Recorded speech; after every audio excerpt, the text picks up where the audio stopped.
নমস্কাৰ সকলোকে স্বাগতম জনাইছোঁ আশা কৰোঁ সকলোৱে ভালে কুশলে আছে আজি আমি অকমান কোণৰ বিষয়ে আলোচনা কৰিম বুলি ভাবিছোঁ কোণ ইংৰাজীত কয় এংগল কোণ কি একদম সাধাৰণভাৱে যদি আমি কওঁ কোণ হ'ল দুডাল ৰেখাখণ্ড যদি এটা বিন্দুত লগ লাগে তেতিয়াহ'লে তাত কোণৰ সৃষ্টি হয় ধৰক এইডাল এডাল ৰেখাখণ্ড এইডাল এডাল ৰেখাখণ্ড ইয়াত ধৰক AB এডাল ৰেখাখণ্ড আৰু AC এডাল ৰেখাখণ্ড এই দুডাল ৰেখাখণ্ড এটা বিন্দুত লগ হৈছে আমি পাইছিলোঁ যেতিয়া ত্ৰিভুজৰ ক্ষেত্ৰত এনেকৈ থাকে এইবিলাক শীৰ্ষবিন্দু বুলি কয় গতিকে দুডাল ৰেখাখণ্ড এটা বিন্দুত লগ লাগিছে A হ'ল শীৰ্ষবিন্দু এতিয়া এই যে এইখিনি এইটোক কয় কোণ দুডাল ৰেখাখণ্ডৰ এটা বিন্দুত লগ লাগিলে কি হয় এটা কোণৰ সৃষ্টি হয় এতিয়া ধৰক এই এডাল ৰেখাখণ্ড এইটো এটা কোণ অকল ৰেখাখণ্ড বুলি কথা নহয় আমি যদি দুডাল ৰশ্মি বুলি ধৰো এই এডাল ৰশ্মি এই দুডাল ৰশ্মিয়ে এটা কোণ উৎপন্ন কৰিছে ঠিক তেনেকৈ দুডাল ৰেখাও কৰিব পাৰে এইটো আমি পিছত আলোচনা কৰিম দুডাল ৰেখাই এটা বিন্দুত লগ লাগিছে তেতিয়াহ'লে ইয়াতো কোণৰ সৃষ্টি হয় কিন্তু ইয়াতে কি হ'ব এই এটা কোণ বহুত কোণ সৃষ্টি হ'ব সেইকাৰণে বৰ্তমান আমি ৰেখাত নাযাওঁ যে কটাকটি কৰাৰ কথা নকওঁ আমি বৰ্তমান দুডাল ৰেখাখণ্ড যদি এটা বিন্দুত লগ লাগে তাত কোণৰ সৃষ্টি হয় যেনে দুডাল ৰশ্মি যদি এটা বিন্দুত লগ লাগে তেতিয়াহ'লে তাত কোণৰ সৃষ্টি হয় এতিয়া চাওক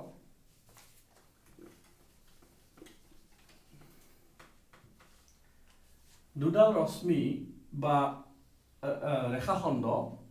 ধৰক ইয়াৰ ওপৰত আৰু এডাল ৰশ্মি আৰু ইয়াৰ ওপৰত আৰু এডাল ৰশ্মি আছে দুডাল একেলগে আছে তেতিয়াহ'লে এই কোণৰ সৃষ্টি কৰা নাই কোনো কোণৰ সৃষ্টি কৰা নাই যেতিয়া এডাল ৰশ্মি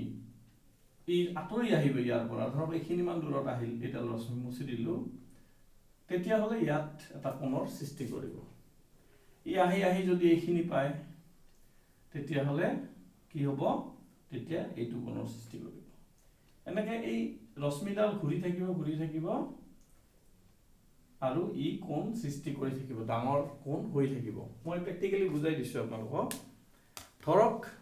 এইডাল এডাল ৰেখা ঠিক তেনেকৈ এইডাল এডাল ৰেখা মই আগত ইয়াত ফিক্স কৰি দিছোঁ এইডাল এডাল ৰেখা বুলি ধৰি লওক এই এডাল ৰেখাখণ্ড বুলি ধৰি লওক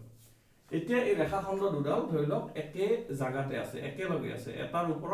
এডালৰ ওপৰত এডাল আছে ইয়াত কোনো কোণৰ সৃষ্টি হোৱা নাই এতিয়ালৈকে এতিয়া ধৰক এই ৰেখাখণ্ডডাল অকমান এইফালে আহিছে তেতিয়াহ'লে ইয়াত এটা কি হ'ব কোণৰ সৃষ্টি হ'ব ধৰক এনেকৈ আহি আছে এইটো হ'ল এটা কোণ আহি আছে ধৰক এনেকৈ পালে এইটো এটা বিন্দু বুলিয়ে ধৰিব এটা বিন্দুত লগ হৈছে তেতিয়াহ'লে আমি কোনটো কোণ পাইছোঁ ইয়াতে এই এটা কোণ হ'ব এই কোণটো যিমানে এই ৰেখাডাল আহি থাকে ৰেখাখণ্ডডাল ইফালে আহি থাকে আঁতৰি আহি থাকে সিমানে কোণটো ডাঙৰ হৈ গৈ থাকিব এনেকৈ যদি ইয়াত আহে এই কোণটো ইমান ডাঙৰ হ'ব গতিকে এই দুডাল ৰেখাখণ্ডৰ আমাৰ এই যে এইটো মাজৰ অংশখিনি এইটোক কি বুলি কয় কোণ বুলি কয় আৰু এই কোণটো আমি যেনেকৈ দূৰত্ব জোখতে ধৰক 2 চেণ্টিমিটাৰ 5 চেণ্টিমিটাৰ 2 কিলোমিটাৰ এইবিলাক কওঁ গতিকে আমি যেতিয়া কোণৰ মান ল'ম সেই কোণৰ মানবিলাক আমি ডিগ্ৰীত প্ৰকাশ কৰোঁ যেনে দুডাল ৰেখাখণ্ড যদি একেলগে থাকে এডালৰ ওপৰত এডাল থাকে তেতিয়াহ'লে তাত কোনো কোণ উৎপন্ন কৰা নাই গতিকে তাক কি ক'ম 0 ডিগ্ৰী 0 ডিগ্ৰী মানে কোনো কৰা নাই এতিয়া যদি ইয়াত আহি এডালৰ ওপৰত যদি এডাল এনেকৈ থিয় হৈ থাকে ধৰক এডাল মাটি এই মাটিৰ ওপৰত এডাল বাঁহ পুতিছোঁ একদম থিয়কে হয়নে বা এইডাল এডাল ৰেখাখণ্ড ইয়াৰ ওপৰত এই ৰেখাখণ্ডডাল পোন হৈ থিয় হৈ আছে এডালৰ ওপৰত এডাল একদম থিয় হৈ আছে চিধা হৈ এতিয়া ধৰক এইডাল লৈছোঁ চিধা মানে কি বুজিছ এইডালৰ ওপৰত এইডাল চাওক এইডাল থিয় সমান হৈ কি হৈ আছেনে চিধা হৈ আছেনে পোন হৈ নাই নিশ্চয় বেকা হৈ আছে ঠিক তেনেকৈ ইয়াতে পোন হৈ আছেনে নাই বেকা হৈ আছে আমি চিধা হ'ব কাৰণে এইডাল একদম থিয় হৈ আছে চিধা থিয় হৈ আছে হয়নে গতিকে এনেকৈ থাকিলে কম যে নহয় এডাল থিয় হৈ নাই, চিধা হৈ নাই, এনেকৈ থাকিলেও কম নহয় এইটো বেকা হৈ আছে, চিধা হৈ নাই, এনেকৈ থাকিলে আমি চিধা হৈ থকা বুলি ক'ম। এডালৰ ওপৰত এইডাল চিধা হৈ আছে। যদি এডালৰ ওপৰত এডাল থিয় হৈ একদম পোন হৈ থিয় হৈ থাকে, এটা কথা ভাল কৰি মন দিব, এডাল ৰেখাখণ্ডৰ ওপৰত এডাল ৰেখাখণ্ড কি হৈছে পোন হৈ থিয় হৈ আছে, থিয় হয়তো আছে আৰু পোন হৈ আছে, তেতিয়াহ'লে আমি ইয়াত যিটো এংগেল পাম, যিটো কোণ পাম, এই কোণটোক কয় সমকোণ। কি বুলি কয়? এনেকৈ এই ৰেখাখণ্ডডাল এনেকৈ থিয় চিধা হৈ আছে নহয়, ধৰক এইডাল ৰেখাখণ্ড বা ৰশ্মি, মুচি দিলোঁ ৰেখাখণ্ড, এই ৰেখাখণ্ডডালৰ ওপৰত এই ৰেখাখণ্ডডাল থিয় হৈ আছে, পোন হৈ থিয় হৈ আছে, গতিকে আমি ইয়াক কি বুলি কৈছোঁ? সমকোণ বুলি কৈছোঁ, এক সমকোণ। ইয়াক কৈছোঁ এক সমকোণ। তেতিয়াহ'লে আমি কি ক'ম? এডালৰ ওপৰত এডাল থিয় হৈ আছে, মোৰ ইয়াতে অলপ বেকা হ'ব পাৰে, আপোনালোকে ধৰি ল'ব যে এই ৰেখাখণ্ডডাল একদম পোন আৰু এই ৰেখাখণ্ডডাল একদম পোন, আমি এনেকৈ চাৰিকণীয়া দিয়া মানে একদম পোন হৈ আছে, তেতিয়াহ'লে এইটো কি হ'ব? এক সমকোণ বুলি কয়। এই সমকোণটো আমি যদি ডিগ্ৰীত জোখো, ইয়াৰ যদি মান লওঁ, তেতিয়াহ'লে এইটো কিমান হ'ব? 90 ডিগ্ৰী। এই যে মানবিলাক জোখে, ইয়াৰ আমাৰ জ্যামিতি বক্স আছে নহয়, জ্যামিতি বক্স শুনিছে নিশ্চয়, জ্যামিতি বক্সৰ এটা যন্ত্ৰ আছে, এইটোৰ নাম হ'ল কোণমান যন্ত্ৰ। ইয়াত ভালকৈ চাওক, এইটো 90 লিখা আছে, ঠিক মাজতে 90 আছে, ইফালে বেছি আছে। কোণমান যন্ত্ৰ কেনেকৈ ব্যৱহাৰ কৰে এইটো আমি এদিন এটা বেলেগ দিন আমি আলোচনা কৰিম। আজি অকল দেখাইছোঁ যে এইডাল দি আমি কি জুখিব পাৰোঁ? কোণৰ মান জুখিব পাৰোঁ।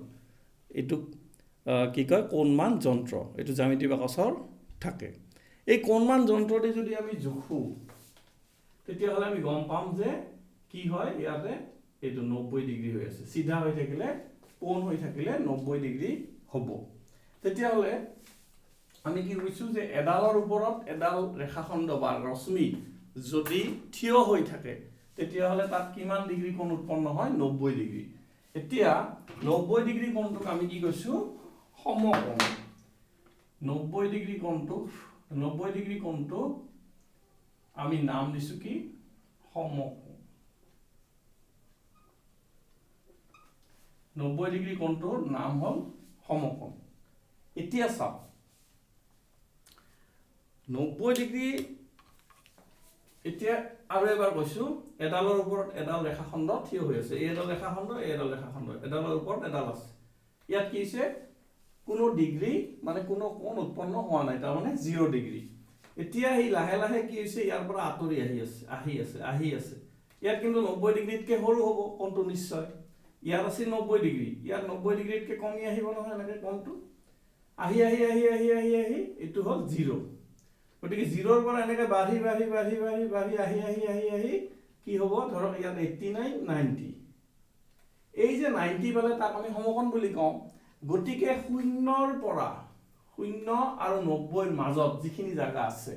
0 আৰু 90ৰ মাজত ইয়াত যিখিনি কোণ আছে, 0 ডিগ্ৰীতকৈ ডাঙৰ আৰু 90 ডিগ্ৰীতকৈ সৰু। 0 ডিগ্ৰীতকৈ ডাঙৰ হ'ব এই মাজৰ এইখিনি, 0 ডিগ্ৰীতকৈ ডাঙৰ কিন্তু 90 ডিগ্ৰীতকৈ সৰু, এইখিনি ঠাই, তাত যিটো কোণ উৎপন্ন হয় সেইখিনি কি ক'ব? সূক্ষ্ম কোণ। সূক্ষ্ম কোণ ইংৰাজীত কয় একুইট এংগেল।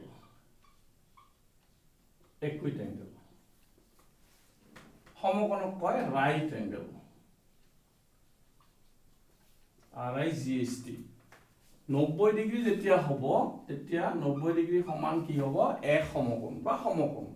90 ডিগ্ৰী কোণটো সমকোণ বুলি কয়। 90 ডিগ্ৰীতকৈ যদি সৰু হয় মানটো কোণৰ, আৰু 0 ডিগ্ৰীতকৈ যদি ডাঙৰ হয়, তেতিয়া তাক কি ক'ব? সূক্ষ্ম কোণ। তাৰমানে আগতে 90 ডিগ্ৰীটো চাইছে, 90 ডিগ্ৰীতকৈ সৰু, গতিকে তাক নাম দিছে সূক্ষ্ম। সূক্ষ্ম মানে সৰু। গতিকে নামটো এনেকৈ দিছে সূক্ষ্মকোণ মানে 90 ডিগ্ৰীতকৈ সৰু গতিকে 90 ডিগ্ৰীতকৈ সৰু শূন্যতকৈ ডাঙৰ যিখিনি কোণ আছে সেইখিনিক কয় কি সূক্ষ্মকোণ 90 ডিগ্ৰী কোণটো কি হ'ল সমকোণ এতিয়া চাওক এতিয়া ইয়াৰ পৰা ঘূৰি ঘূৰি আহি এইখিনি পালে ৰেখাডাল কিমান হ'ল ৰেখাখণ্ডডাল এইটো 90 ডিগ্ৰী হ'ল এতিয়া আৰু যদি ইফালে আহে 90তকৈ বেছি হ'বনে নিশ্চয় বেছি হ'ব গতিকে যদি এনেকৈ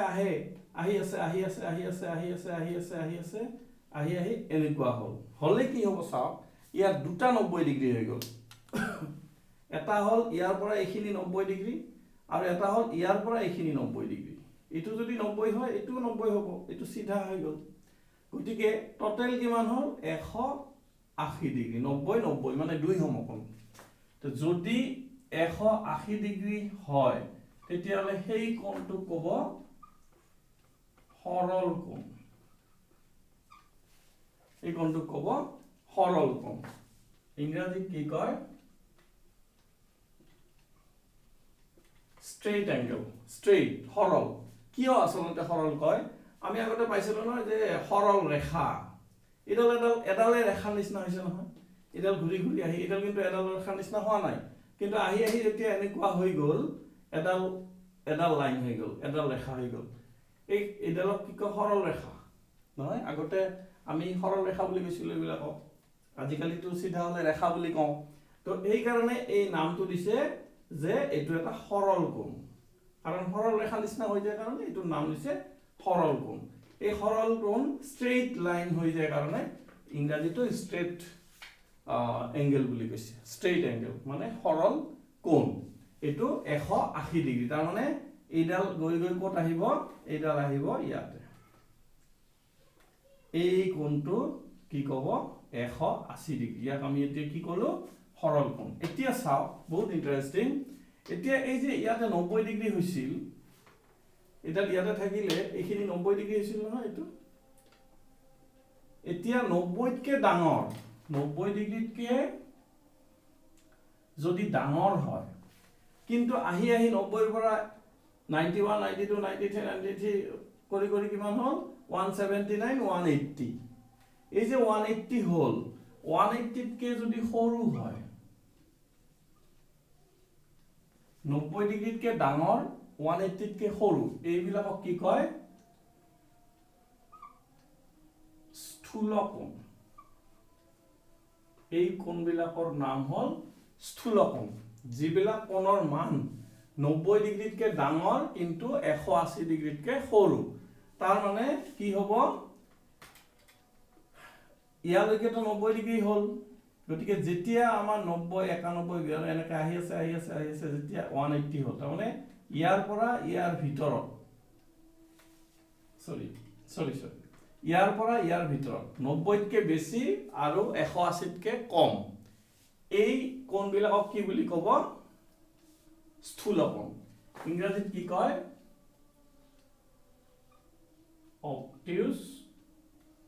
obtuse angle এটো S obtuse angle তেতিয়াহ'লে এটো পালো 90 তাৰছত 91 92 আহি আছে কি পালো এটো হ'ল দুই সমকোণ এই এটা সমকোণ এই সমকোণ দুই সমকোণ মানে 180 ডিগ্ৰী 2 ইনটু এক সমকোণ মানে 90 গতিকে দুই সমকোণ আছে 180 গতিকে ইয়াক কয় সৰল কোণ এতিয়া প্ৰথমতে ইয়াত আছিল ইয়াৰ পৰা 0 1 2 3 আহি কি হ'ল 90 91 92 93 এনেকৈ আহি কি হ'ল 180 সৰল কোণ এতিয়া 180তকৈ ডাঙৰ 180তকৈ ডাঙৰ আহি ইয়াত কি হ'ব এই এক সমকোণ এই দুই সমকোণ ইয়াত তিনি সমকোণ কিন্তু ইয়াৰ নাম দিয়া নাই কি কৈছে এটো তিনি সমকোণ হ'ব এক সমকোণ দুই সমকোণ তিনি সমকোণ কিন্তু আমি যদি 180ৰ পৰা এনেকৈ গৈ কমপ্লিট ঘূৰিলো এনেকৈ আহি কমপ্লিট ঘূৰিলো তেতিয়াহ'লে কিমান ডিগ্ৰী কোণ হ'ব চাওক এইটো 90 ডিগ্ৰী আৰু এইটো 90 এইটো 90 আৰু এইটো 90 চাৰিটা 90 তাৰ মানে 4 ইনটু 90 4 ইনটু 90 হ'লে কি হ'ব 360 মই অলপ ইয়াতে লিখিলো 4 ইনটু 90 হ'লে কিমান হ'ব 360 ডিগ্ৰী এই 360 ডিগ্ৰী যে হ'ল তাৰ মানে এই ৰেখাডাল ইয়াত আছিল ৰেখাখণ্ডডাল এডাল ৰেখাখণ্ডৰ ওপৰত আছিল 0 ডিগ্ৰী এংগেল ই ঘূৰি আহি আহি আহি যদি এক পাক ঘূৰে এক আৱৰ্তন বুলি কয় এনেকৈ আহি আহি ঘূৰি ঘূৰি আৰু আগৰ স্থান পালে এই গোটেই যেতিয়া এটা পাক ঘূৰিলে এই পাকটোত কিমান থাকে এক আৱৰ্তন কৰিলে এই গোটেই পাকটোত কিমান হ'ব 90 90 90 90 কিমান হ'ব 360 গতিকে 360 এংগেলটো কি কয় সম্পূৰ্ণ কোণ মানে এক পাক কমপ্লিট হৈ গ'ল সেই কাৰণে ইয়াক কয় সম্পূৰ্ণ কোণ ইংৰাজীত কি কয় কমপ্লিট এংগেল এডাল ৰেখাখণ্ডৰ ওপৰত এডাল ৰেখাখণ্ড আছে 0 ডিগ্ৰী তাৰপিছত 1 ডিগ্ৰী 2 ডিগ্ৰী এনেকৈ আহি আহি 90 আহি আহি 180 তাৰপিছত 270 তাৰপিছত আহি আহি আহি আহি কি হ'ল এটা ৰাউণ্ড কমপ্লিট হ'ল সেইকাৰণে ইয়াক কয় কমপ্লিট এংগেল 360 ডিগ্ৰী এতিয়া চাওক আমি কোনখিনি নাম দিয়া নাই এই যে ইয়াত থাকোতে 180 ডিগ্ৰী হৈছিল তাৰপিছত কি হ'ব 181 এইখিনি 182 এনেকৈ আহি আছে নহয় গতিকে 180 তকৈ যদি ডাঙৰ হয় 180 তকৈ ডাঙৰ কিন্তু 360 তকৈ সৰু এনেকৈ 180 ৰ পৰা আহি আহি আহি আহি কি হ'ব 360 এইখিনি 180 তকৈ ডাঙৰ 360 তকৈ সৰু যদি হয় তেতিয়াহ'লে এইখিনি কয় প্ৰবৃদ্ধ কোণ প্ৰবৃদ্ধ ইংৰাজীত কয় ৰিফ্লেক্স এংগেল প্ৰবৃদ্ধ এইটো মানে বৃদ্ধ হোৱাৰ আগত মানে পাকটোতো এই ইয়াতে যেনেকৈ আমাৰ মানৱ জীৱনৰ কি যে আহি আহি আহি আহি এইটো 50 বছৰ হ'ল মানে মোটামুটি বুঢ়াত সোমাই গ'লোঁ 50ৰ পিছত 51 52 বুঢ়াই আৰু বুঢ়াৰ আগ ঠিক তেনেকৈ এই পাকটো যেতিয়া কমপ্লিট মাৰিব ই এডাল ৰেখাখণ্ডৰ পৰা আহি আহি 90 90 180 হ'ল তাৰমানে জীৱনৰ আধা সময় গ'ল এতিয়া আধাতকৈ বুঢ়া হৈ আছে গতিকে তাৰ নাম দিছে বৃদ্ধ বুঢ়াৰ ফালে গৈ আছে বুঢ়া হোৱা নাই কমপ্লিট বুঢ়াৰ ফালে গৈ আছে সেইকাৰণে নামটো দিছে প্ৰবৃদ্ধ মই আগতে কৈছিলোঁ যে গণিতৰ নামবিলাক মিলাই মিলাই দিছে এই মিলাই মিলাই দিয়াৰ কাৰণে আমাৰ বহুত সুবিধা হৈছে কিন্তু মনত ৰখাৰ কাৰণে বুজাৰ কাৰণে গতিকে প্ৰথমতে কি ক'লোঁ এইখিনি মই আকৌ এবাৰ গাই দিছোঁ ইয়াতে 0 ডিগ্ৰী তাৰপিছত 1 2 3 ইয়াত 90 হোৱাৰ আগমুহূৰ্তলৈকে 0ৰ পৰা 90 লৈকে এই কোণখিনিক কি বুলি কয় সূক্ষ্ম কোণ ইয়াত সূক্ষ্ম কোণ এইটো সূক্ষ্ম কোণ এইটো সূক্ষ্ম কোণ তাৰপিছত যেতিয়া এনেকৈ ষ্ট্ৰেট হৈ গ'ল এডালৰ ওপৰত এডাল থিয় হৈ আছে পোন হৈ থিয় হৈ আছে তেতিয়া তাক কিমান পালোঁ 90 ডিগ্ৰী সমকোণ এক সমকোণ ৰাইট এংগেল এতিয়া 90তকৈ যদি বেছি হয় বেছি হৈ হৈ হৈ হৈ আহি কিমান হ'ব ইয়াত যেতিয়া এডাল ষ্ট্ৰেট লাইন হয় তেতিয়াহ'লে এইখিনি ক'ব 180 ডিগ্ৰী হ'ল এইটো হ'ল সৰল কোণ কিন্তু 90ৰ পৰা 180ৰ ভিতৰত যদি থাকে সেইটো কয় স্থূল কোণ মানে ডাঙৰ গতিকে কাতকৈ ডাঙৰ 90তকৈ ডাঙৰ সেইটো বুজাইছে স্থূল তাক কয় অবটিউচ এংগেল আৰু 180টো কি কল সৰল বা ষ্ট্ৰেট এংগেল এতিয়া 180তকৈ যদি ডাঙৰ হয় আৰু 360তকৈ যদি সৰু হয় এই মাজৰ এংগেলটোক কি বুলি কয় প্ৰবৃদ্ধ কোণ বা ৰিফ্লেক্স এংগেল আৰু যেতিয়া কমপ্লিট হৈ গ'ল এক পাক এক আৱৰ্তন কমপ্লিট হৈ গ'ল এক ৰাউণ্ড কমপ্লিট হৈ গ'ল তেতিয়া ই আহি আগৰ স্থান পালে এই কমপ্লিট ৰাউণ্ডটোত কিমান থাকে 360 ডিগ্ৰী হয় আৰু সেইকাৰণে ইয়াক কি কয় কমপ্লিট এংগেল বা সম্পূৰ্ণ কোণ এই বস্তুটো আমাৰ ল'ৰা ছোৱালীক বুজাবৰ কাৰণে আমি TLM হিচাপে ঘড়ী ব্যৱহাৰ কৰিব পাৰোঁ মোৰ তাত এটা ঘড়ী আছে ইয়াতে আপোনালোক দেখাইছোঁ চাওক এতিয়া ধৰক 12টা বাজিছে 12টা বজাতে দুডাল কাটা কি হৈছে একেলগে আছে গতিকে ইয়াত কি হৈছে 0 ডিগ্ৰী এংগেল হৈছে এতিয়া যদি আমি কাটাডাল ইয়াত আহি আহি 3ত আহিলে এইডাল ধৰক 12ত আছে 3ত আহিল তেতিয়াহ'লে এই এংগেলটো এই মাজৰ এংগেলটো এইটো কি হ'ব এইটো 90 ডিগ্ৰী হ'ব এতিয়া এই 90 ডিগ্ৰী তিনটাৰ আগত যদি অলপমান এনেকুৱা হৈ থাকে তাৰ মানে এইটো কি কোণ সূক্ষ্ম কোণ হয় 90তকৈ সৰু এইটো কি কোণ সূক্ষ্ম কোণ এইটো কি কোণ সূক্ষ্ম কোণ হয় গতিকে আহি আহি 90 পালে এতিয়া 90 ডিগ্ৰী হ'ল তাৰমানে সমকোণ হ'ল এতিয়া চাওক 90তকৈ বেছি হৈ আছে 90তকৈ বেছি হৈ আছে হৈ যেতিয়া এইবিলাক কোণ 90তকৈ বেছি হ'লে এই কোণবিলাকক কি বুলি কয় স্থূল কোণ 90তকৈ বেছি এতিয়া আহি আহি যেতিয়া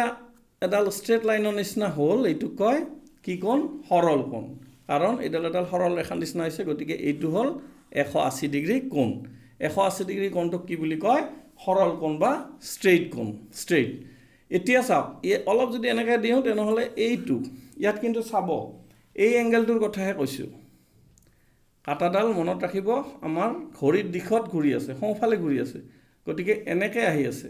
গতিকে ইয়াত থাকিলে কি হ'ব এইটো 180 এইটো এংগেলৰ কথা কোৱা নাই কিন্তু এতিয়াও যেতিয়া ইফালে আহিলোঁ এই এংগেলটো নক'ব ল'ৰা ছোৱালী ভুল হয় এইটো এংগেল নহয় এইটো এংগেল 180তকৈ ডাঙৰ